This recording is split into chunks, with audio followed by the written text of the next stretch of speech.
In the burning wreck of his school, the protagonist welcomed the flames. If he was going to die anyway, he wanted it to happen in the one room he'd loved most. He was certain that was the end, swallowed by fire, thinking it was over. But he woke instead deep inside a painting, a whole week gone, with no memory of how he'd crossed over. Wandering a quiet, glowing forest, he wondered if the other children from that room had made it out alive, while tiny creatures watched him pass. Even time itself felt unstable here. He couldn't say exactly how long he had truly been inside the canvas. Slowly, he pieced together the painting's first rule. Anything he drew here became real. A sketched apple, a bag of salt, all of it solid in his hands. It freed him from ever worrying about food again, but the limits were absolute. Drawing a person didn't work, and no sketch could bring the dead back to life. Relieved this wasn't some monstrous power, he found a second rule. A frame hanging inside the painting led back out into the real world. He tried stepping through once, only to learn 30 years had passed and the world outside had changed completely, now crawling with monsters that attacked on sight. Caught in a blast of raw power, he barely scrambled back to safety, admitting he had no confidence he could survive out there anymore. Retreating deeper, he uncovered a third rule. The painting had a life of its own, an entire ecosystem sprawling far beyond anything he had ever sketched. He learned that decades ago, a great catastrophe had awakened ordinary people into superpowered hunters, and somehow, without ever leaving his canvas, he had become one too. Life inside the painting settled into something like a cozy game, gathering, cooking, and tending a home stocked with the freshest ingredients he had ever had. For the first time since the fire, he was happy, until one day a strange sound came from the entrance he thought only he could use. As the painting's final rule locked into place, he himself had truly become the painting. Something far away turned its cold attention toward him, a stranger's fist clenching as if his time to die had finally come. While the world outside had moved on, the protagonist settled into his quiet new routine, cooking and eating in peace inside his painted world. Back in the real world, treasure hunters combed through the burned-out ruins of his old school, drawn by rumors of something valuable in the ash. There they found the one thing the fire never touched, his own self-portrait, sitting untouched in the wreckage. Stranger still, the frame carried a hunter's item tag naming the very man trapped inside, proof it had somehow drifted in from a dungeon rift.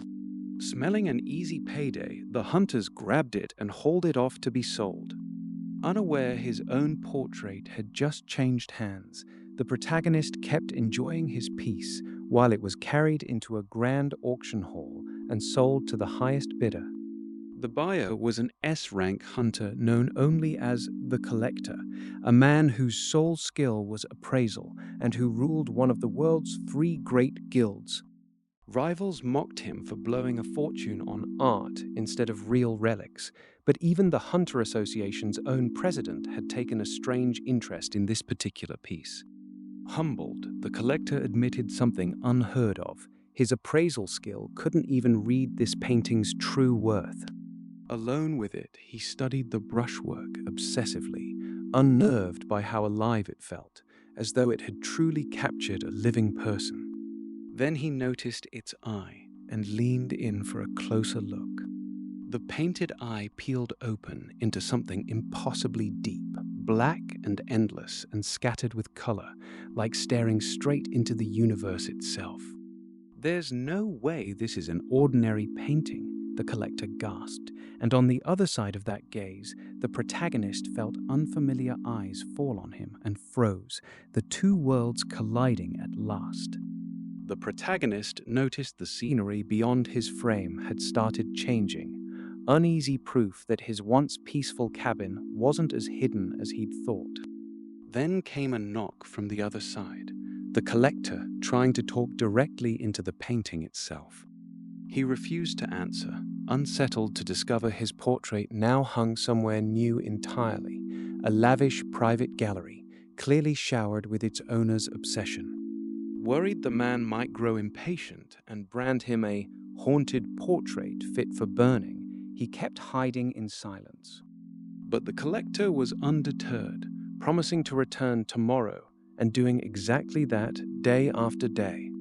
To pass the time and avoid thinking about his stalker, he built himself a full domestic routine, cooking, brewing tea, and crafting dishes out of nothing at all. He even discovered his body no longer needed food, sleep, or the bathroom.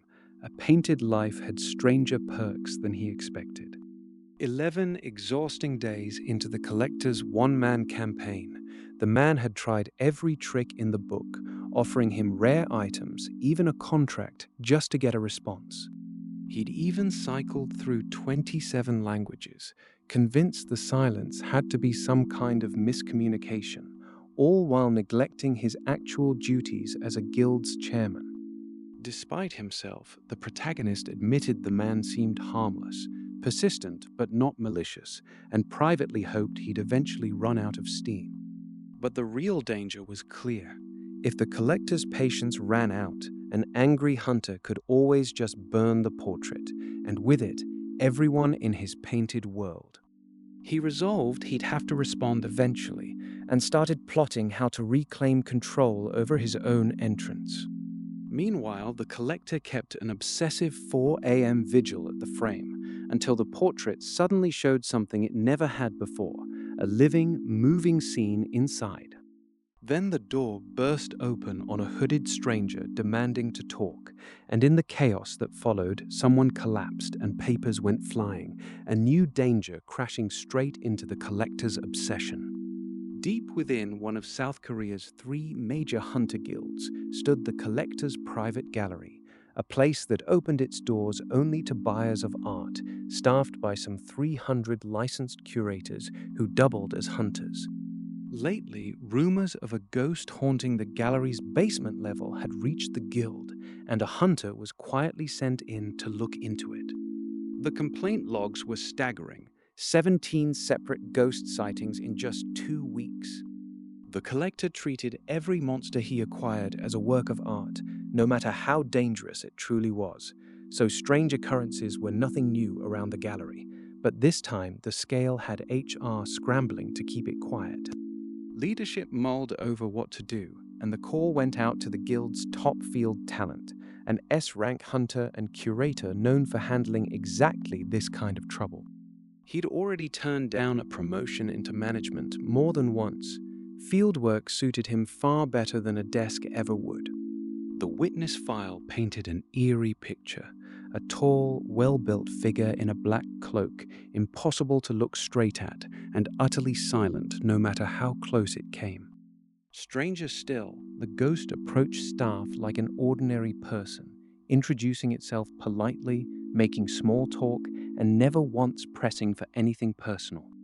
After every pleasant chat, it handed over a small gift of candy, which always turned out to be medicine perfectly tailored to whatever was quietly ailing that employee.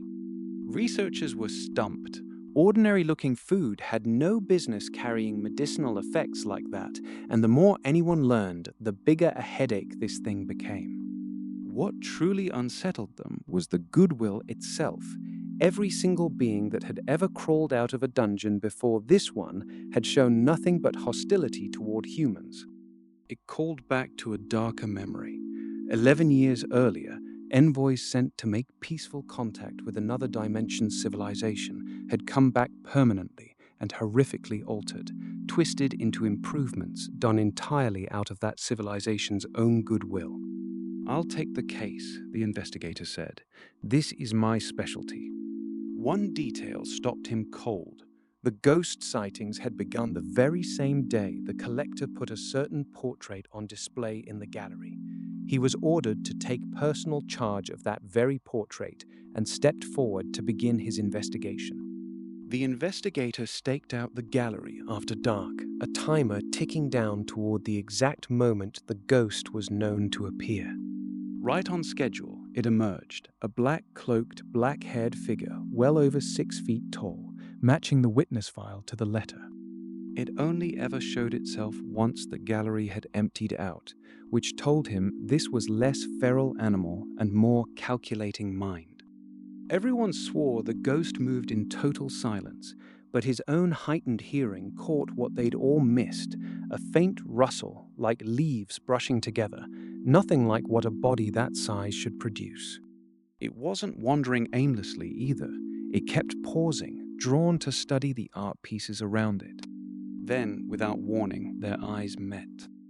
In that instant, he felt something enormous churn behind its gaze, a black, unfathomable core that was somehow radiant all the same, a presence that inspired awe for no reason he could name. The instant their eyes locked, it panicked and bolted, vanishing back into hiding before he could react. Rattled, he could only wonder if he'd spooked it too badly. Day one of the investigation had ended in a total stalemate. Unaware of any of that, the ghost only knew one thing for certain. Every person who ever laid eyes on him ran in terror, so surely, he reasoned, he must have been the one who scared this stranger off too. All he wanted was to seem harmless. He practiced at it constantly, reaching toward the small creatures around the gallery grounds the way he might toward a person, only to watch them creep close, then flinch away every time. Still, some quiet hope lingered that the stranger from the night before might come back anyway. Day two, the investigator returned, having realized his failed first contact had already told him one crucial thing.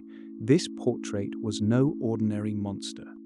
Monsters that arrived on Earth carrying a story behind them could sometimes only be reached by engaging that story head-on. There was no guarantee it would work, but talking was worth the risk. Steeling himself, the investigator asked it directly. Would it like to have a conversation with him? For the first time, someone hadn't run from him. Someone actually wanted to talk. The ghost was deeply moved. The investigator returned to the gallery the next day and apologized for having stared it into a panic the night before, only to find the ghost wasn't afraid of him at all, a startling thing in a world where people fought monsters the size of houses. Deciding to press further, he asked for its true name, a request that could bind two souls together in old, dangerous ways, and judged this one worth the risk, offering his own name first.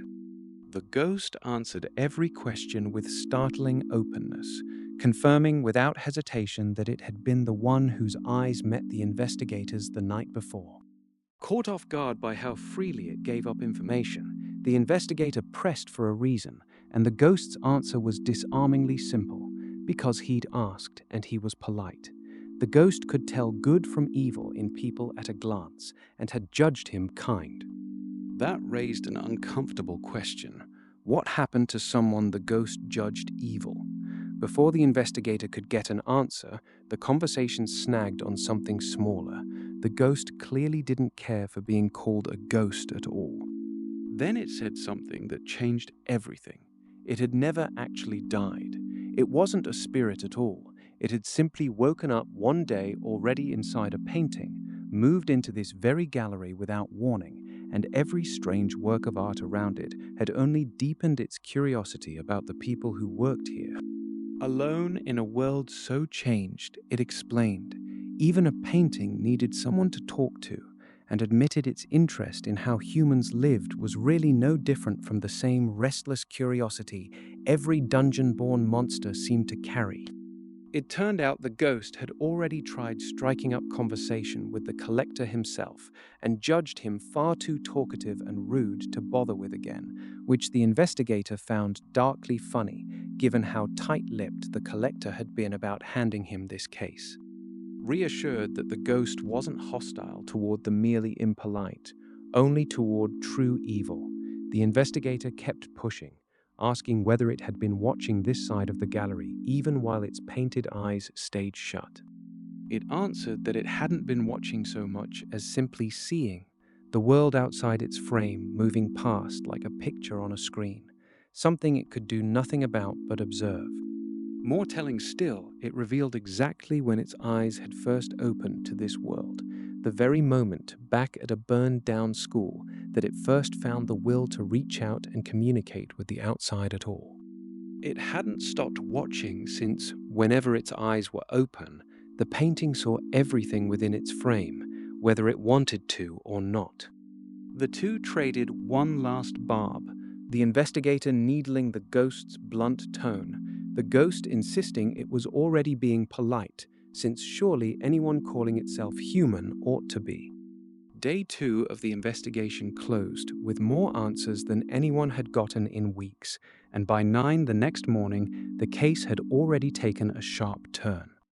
The investigator burst in on the collector himself, shouting a single warning. "That's dangerous! Whatever the guildmaster had just done, or was about to do, to the portrait, it looked like it might already be too late to stop." Back at guild headquarters, the collector shared tea with the guildmaster, still turning over the strange living portrait he'd uncovered. The guildmaster pushed him to hand the painting over to the Hunter Association as research material, but the collector wasn't ready to let it go. More than anything, the thing inside seemed convinced it was a person, not a monster, and that alone unsettled the collector more than any beast ever had. Whether it truly believed that, or only told itself so to survive, not even he could say for certain. The guildmaster, a man who'd built his entire staff from hand-picked prodigies he personally nurtured, ordered the collector to keep close to the portrait and to arrange an introduction of his own. Every employee under him, no matter their rank, had been collected and shaped the same way, a habit that clearly reached past objects and into people. The collector reported back with nothing solid. One day inside the portrait's world wasn't nearly enough to know what he was really dealing with. Granted leave to go back in, he stepped through the frame again for a third day exploring the painted world. Inside, he found the same solitary figure and finally asked the question that had been nagging him. Wasn't he lonely in there, all by himself? The figure insisted he preferred it that way. A world with no one around suited the quiet he'd once wished for more than anything. He clung hard to still being human, even as the collector wondered aloud whether monsters born from grief and memory, not hunger, might explain what sat in front of him. To pass the endless boredom, he cooked meals purely from memory, conjuring ingredients and tools like a man clinging to the last proof he'd once lived an ordinary life. Curious what else the painted world could offer, the collector rattled off absurd trades, remaining lifespan, wealth, even red Kool-Aid, before landing on the simplest test he could think of: just draw an apple. Reluctant to mark the portrait itself, he pressed pencil to canvas anyway, and what came off the page didn't stay a sketch for long. The collector bit into the impossible fruit without a second thought, and all the protagonist could do was stare in horror as the apple he'd only just drawn turned out real enough to eat. The collector bit down without hesitation, and the sketch crunched and tasted exactly like a real apple. Stunned, he realized the portrait's world ran on no ordinary rules. Anything painted inside it could become real enough to taste, real enough to hold. Emboldened, the protagonist admitted he'd been testing the limits for a while already, sketching jewels, mixing paint from those very jewels, watching each creation come alive under his own hand. He'd wondered whether the opposite of the world outside the frame could hold true in here too, and so far, nothing had proven impossible. Even so, there were limits. A hidden countdown ticked away somewhere in the portrait's rules, quietly rationing whatever this power actually was. As thanks for the apple, the collector pressed a strange glowing gem into the protagonist's hand, one neither of them could explain. Whatever it was, it radiated heat like the heart of a planet, a gift born from somewhere far stranger than either of them understood. The collector had a theory forming. Monsters were born either from devouring humans or from grief distilled by a transcendent force called the Source, the system said to govern every dimension's rules. But the being in the portrait fit neither mold. He wasn't born of hunger or sorrow. He was something else entirely. Days later, the collector returned to find the portrait's world crowded with over 100 small, chattering bird-like creatures the protagonist had painted into being just to keep himself company. Each one had its own quirks and tastes, its own tiny personality, nothing like the empty, soulless things the source was known to spawn. It raised a question neither of them wanted to say out loud. If he could paint life with that much nuance, could he paint an actual person into existence? The protagonist refused outright. Creating a human felt like a line even he wasn't willing to cross. Back at the guild master made his real motive plain. He hadn't built this company to hunt monsters for weapons, but to protect works of art, and this portrait's story was the rarest one he'd ever found. But as the collector turned to leave, something stirred in the dark beyond the frame, glowing, watching, and utterly beyond anyone's control. Word came that the strange portrait had already slipped out of the auction house before anyone else could react. It would have been exposed to the whole world if the collector hadn't moved first. The guildmaster pressed him further, wondering aloud if he'd acted in secret specifically to head off disaster. His advice was simple. If the being in the portrait believed itself human, then it deserved to be treated like one. The collector found himself defending the figure inside, insisting he was good-natured, almost too kind for someone who held that much power. According to the guildmaster, that restraint bordered on tragic. A being that strong treated even the thought of hurting someone like an unbearable weight. The guildmaster needled him for reading so much from a single glance, bragging it took exactly that kind of instinct to build a guild from nothing. Underneath the teasing was a real instruction. Don't provoke him, be a genuine companion, and when the time was right, even take him outside. Back inside the portrait, the collector let slip the truth of his own strange title. He wasn't just a curator, he was a gardener, one of the rare few chosen to tend a vast cosmic being called the garden. Every gardener grew fiercely attached to what they tended, drawn in by an affection for the source beings that formed the garden's very foundation. Visit after visit passed, and one day the two swapped something rarer than secrets, their actual ages, each stunned by how wrong their guesses had been. Growing easy with one another, the collector dropped the formalities between them and handed over a small gift, seeds for whatever the protagonist wanted to grow next. He explained that the garden he tended was unbelievably built from a source being's own body, its veins, its bones, its very heart. Being a gardener was never something anyone chose. It was a burden forced on him, one that had already cost other gardeners their lives, yet he still found wonder in the endless glaciers only he could see with his eyes closed. Moved by how much they'd come to understand each other, the collector finally asked the question that changed everything. Did he want to step outside the portrait and see the real world for the first time since he'd died? Far off, hunters wrestled with what to do about the strange presence now stirring inside the painting. Someone was already proposing contact with a being of the source, though its true nature still defied any label. Nobody could agree it was even safe to try. Whatever this newborn god was, everyone agreed on one thing. There'd be no stopping what came next. Elsewhere, a withdrawn young heir was gently pushed to finally rejoin society, an old ally guiding him back. He lingered instead on his father's framed portrait, wondering when the right time would ever come, the old man's quiet worry a weight he still carried. Then, like waking from that heaviness entirely, the scene dissolved into something gentler, a small dream, an egg glowing softly.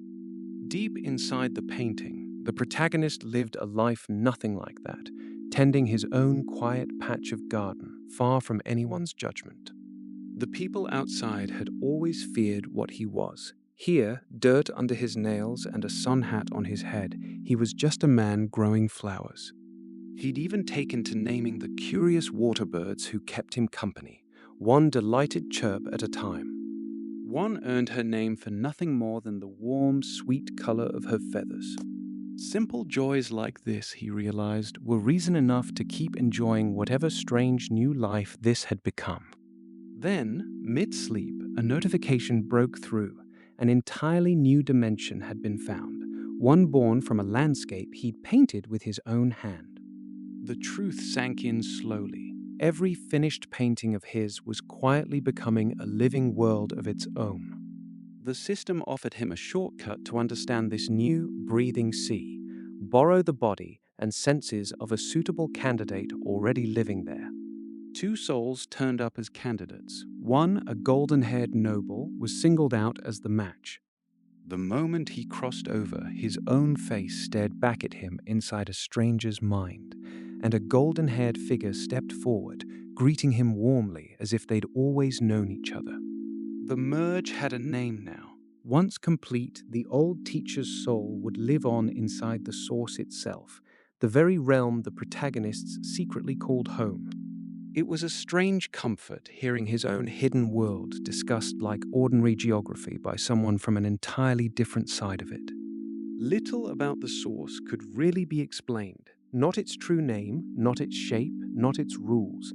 Even a god, the old teacher said, was only ever a title given by whoever still believed in it. Before he faded for good, the old teacher asked one favor. Watch over the sun god he'd once served, now slipping from memory in a world with no one left to worship him.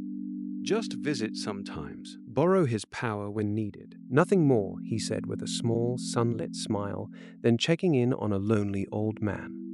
There was a second, heavier request, too. A former student of his, a mermaid princess, left with her story unfinished, still somewhere out there waiting for an ending. And just like that, a quest log filled itself in. Look after a forgotten god. Give a drowned princess her ending. Back in the garden, even his bird could tell something in him had shifted, and made its irritation plain. Then the fusion itself hit for real, an unbearable, piercing cold, agony like flesh being torn apart, memories that weren't his own flooding in all at once. A synchronization rate crept upward in the corner of his vision, climbing through pain that belonged to two different lives at once. Fragments of the old teacher's memories surfaced uninvited. A happy life, a quiet regret, a smile he swore he didn't mind losing. When the storm of memory finally passed, something had clearly changed far beyond his own mind. Inside the Hunter Guild itself, a strange new figure had quietly taken a post on the dawn shift. A hastily posted notice tried to head off the whispers before they spread. A black-cloaked stranger now worked the dawn shift. Don't ask about him. Don't push for his name. It didn't work. Through the guild's halls, one question kept circling, impossible to shake. Was this stranger even human at all? Word spread fast through the guild.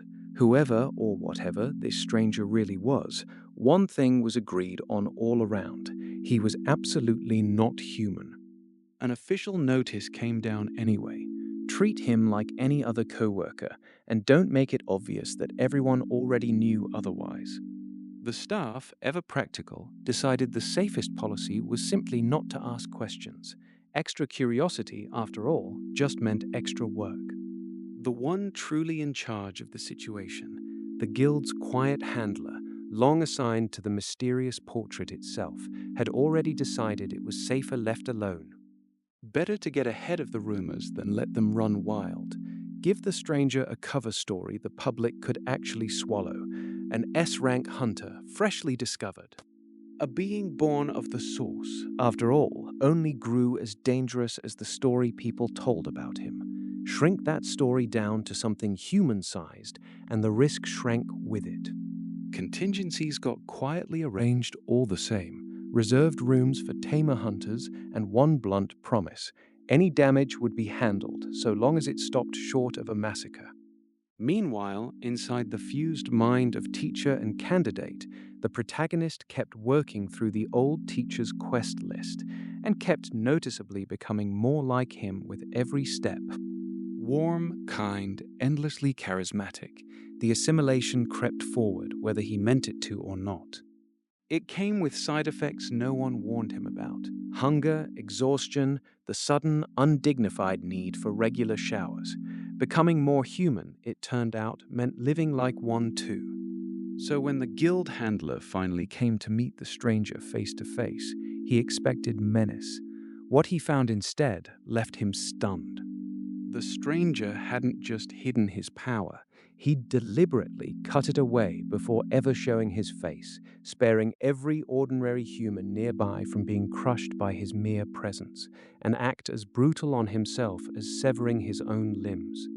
And somehow, that same terrifying entity had developed an unnervingly generous habit of giving gifts, a kindness the handler now worried might attract exactly the wrong kind of attention. Watching him walk off, the handler couldn't help but marvel at how far the being behind the portrait had come. Compared to the last time he'd stepped out into the world, this version was unmistakably more diverse, layered, and full of character. Somewhere above the glittering new city, whispers spread that a lowered rank hunter had resurfaced, and even a sharp-eyed pair discussing him could sense the danger still clinging to his name. A hooded, white-haired hunter stepped out under his handler's watch. Rank stripped or not, he still carried the aura of an A-rank monster hunter.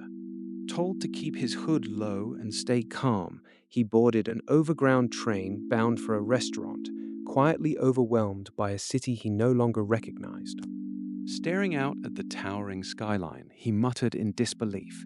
Could the world really have advanced this much in just 31 years? His handler pressed a card with no spending limit into his hand, and he could only stare at it, baffled by how much trust or money had been placed on him. Riding the crowded public transit, he noted bitterly that ordinary people could no longer even afford the fare. Capitalism, it seemed, had survived just fine without them. Wandering a threadbare district, he grumbled that human rights seemed to have vanished entirely, joking that he'd rather live out his days as a talking portrait than become a wage slave again. At a street cart, he finally let himself want something small, a skewer of grilled street food, and savored it like a man tasting freedom for the first time in decades. His handler laid out the new order of things. Hunters now ranked S through F, and anyone below grade 5 stripped of rights, treated as little more than a monster themselves. She explained how towering defense walls now held the line against monsters born from the old collapse, and how hunters themselves had been reclassified as living weapons of war. By evening, they reached a converted dungeon turned restaurant, its greenhouse gardens home to a rare little creature called the cotton puff bird. Curious, he dipped his bare feet into a strangely clear pool inside the water, carried a scent unlike anything he remembered, sweet and faintly like the sea. Without warning, the water surged, and a stranger with long golden hair broke the surface, staring straight through him as if she'd seen a ghost. She surged closer, breathless, and asked the question that froze him where he stood. "You're that missing hunter who vanished all those years ago, aren't you?" "That's right," he admitted quietly, and the golden-haired stranger from the water finally confirmed she had found the man she'd spent so long searching for. At a hotel arranged for him, he was handed a room key and told dinner was booked for 6:30. Small kindnesses he still hadn't gotten used to receiving. But elsewhere, someone studying him through an old gilded frame caught a telling slip. He never once gave that missing hunter's full name, only ever half of it. The truth was chilling.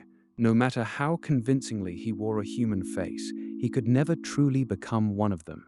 He was nature itself, dressed up as a man. Still, he kept trying, devouring a meal set before him like a starving man, as if some part of him genuinely wanted to learn how to be human. The golden-haired stranger led him down a waterway toward their dinner spot, and the instant he caught the scent of the sea again, his whole body tensed. Teased for flinching every time water was near, he brushed it off. He'd simply never seen a waterway quite like this one before. Grinning, his companion decided he clearly loved the sea, and asked, half joking, whether there might even be mermaids swimming beneath them. Between bites, they traded theories on monsters and myths, beings that people believed in hard enough could cross over and become real, right down to the so-called children of the source. They arrived at a restaurant built inside the shell of a cleared, fixed-type dungeon, just one of several dungeon breeds the association had since catalogued: fixed, mobile, virtual, and entry. The chef, they learned, had cleared this very dungeon decades ago and simply stayed, still cooking here fine and sharp at 92 years old. Over the meal, his companion leaned in with a gentle warning. If he really meant to pass as human, he ought to at least pretend to notice the people around him. Full and unexpectedly at ease, he admitted the meal reminded him of ones he used to share, long ago, with people he'd once taught. As the night wound down, the pair settled on their next stop together, the old royal palace grounds of Gyeongbokgung. Dressed up in rented hanbok for a day at the old palace, the group played tourist for once, dressing each other up and snapping photos, almost forgetting what they really were. Wandering the palace grounds, they marveled at how a once stuffy relic of the past had turned into something almost ordinary and practical for modern crowds. Over glowing lantern light, the conversation turned strange. Talk of the source, a governing force behind the universe that the old fairy tales had only half gotten right. They explained further. The source balanced the entire universe like some vast unseen system, and anything born from its roots was called a child of the source. These children looked almost human, they warned, but were really just nature mimicking a concept, and only a rare few awakened people could ever perceive their true shape at all. Quietly, he was told he counted among them too, a talented soul, awakened not through combat or training, but through a portrait. Their peaceful outing was interrupted by a scuffle nearby, a group of hunters getting dragged off by palace guards before things could escalate further. Unseen, a hatted stranger quietly built a threat assessment frame around him, and what it revealed made his own hands shake. A full 5-star danger rating. "He's an incredibly dangerous person," the stranger murmured to himself, unsettled that someone so lethal was simply allowed to wander the streets unchecked. A sudden bird chirp broke the tension, sparking a lighter debate about a mysterious waterproof phone he'd been carrying and whether it was even meant to leave the water at all. But the mood curdled fast. Someone murmured that it was about time for the earth to end once more, while his companion wondered aloud how she'd ever write an official report on any of this. As the night wound down, he asked to head back to the hotel, though not before grabbing a few more cups of street snacks for the road. Some habits, at least, felt reassuringly human. Unnoticed, a hatted figure trailed them from the shadows with a camera in hand, unsettled by the bone-chilling aura rolling off him and quietly logging his escort's name as the curator. Elsewhere, a golden-robed churchman seethed over the threat of exposure, coldly deciding there was only one way to keep his secrets buried. He has to be taken out. Across town, a sharp-eyed tamer spotted a strange little bird spying on him and vowed to trace the unfamiliar creature straight back to whoever had sent it. Something went horribly wrong in the dark. Streaks of red Kool-Aid and jagged scribbled violence, and then silence, as a lone man crumpled in his room, calling out again and again for someone who was gone.